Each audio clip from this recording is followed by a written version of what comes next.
국군의 날 시가행진을 준비하는 우리 국군 장병 여러분, 참으로 노고가 많으십니다. 대한민국 국군의 강력함과 군기의 정연함을 보여주는 것은 물론 필요한 일입니다.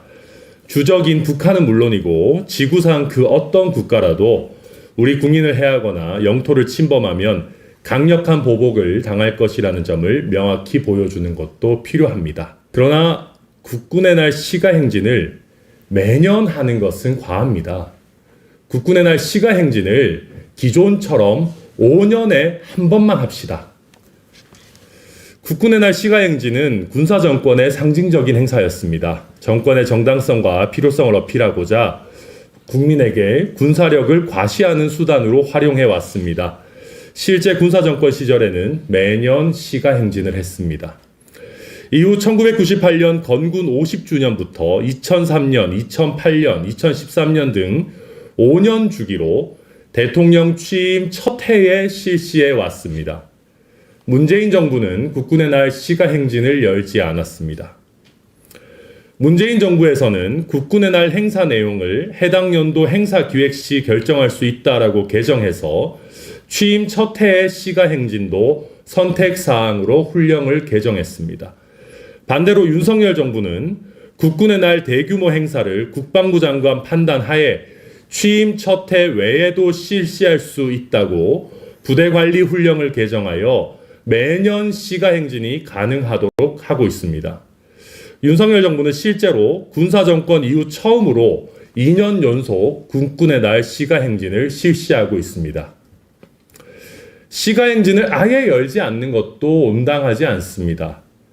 그러나 참여하는 장병들이 시가행진을 준비하느라 필요한 훈련을 못하는 상황을 매년 야기하는 것도 온당하지 않습니다.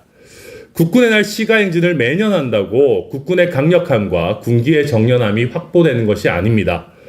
장병의 생활환경과 노후된 장비를 개선해서 전투 대비 태세를 확고히 한다면 시가행진을 5년에 한 번만 하더라도 우리 국군의 전투력과 사기는 향상될 것입니다.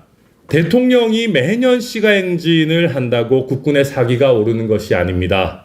대통령과 정부가 우리 장병을 소모품 취급하지 않으면 사기는 저절로 오릅니다.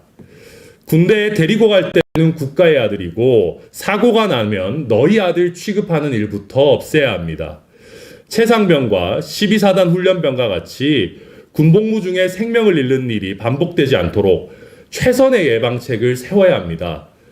사후적으로 이런 일이 일어나면 진상을 명확히 규명하고 책임자에게 엄정한 책임을 물리고 정확한 후속 대책을 세워야 합니다. 그것이 바로 국군의 강력함과 군기의 정연함, 우리 장병들의 사기를 올리는 일입니다. 최상병 특검법의 거부권을 행사하면서 시가행진을 100번, 1000번 해봤자 우리 국군의 사기가 오를 리 만무합니다. 국군의 날 시가행진 대통령께서 받으시면 그날 하루 기분 좋으실지 모르겠습니다. 그러나 대통령에 대한 존경심은 시가행진에서 우리 장병들의 사열을 받는다고 해서 생겨나는 것이 아닙니다. 최상병 특검법 물론이고 윤석열 정부의 공정과 상식을 국민들이 의심하고 윤석열 대통령을 외면하고 있는 근본적인 내로남불, 근본적인 김건희 여사 감싸기, 근본적인 말 바꾸기를 변화시키지 않는다면 대통령께서 시가행진 하루 기분 좋으시고 그 다음 날에도 계속해서 국민들의 신뢰와 지지를 잃는 일이 반복될 겁니다. 대통령 하루 기분 좋자고 몇천 명의 장병의 노고와 수십억에 달하는 예산을 우리가 함부로 써서는 안 될 겁니다. 지금이라도 윤석열 대통령께서는 우리 국군의 사기, 우리 국군의 전투력의 본질을 좀 깨달으시고 또 본인의 지지율이 안 올라가는 그 핵심 원인을 좀 깨달으시고 엄한 장병들 매년 고생시키지 마시고 기존처럼 5년에 한 번만 국군의 날 시가행진을 하는 그 관행 더 이상은 어기지 말아주시기를 부탁드리겠습니다. 이상입니다.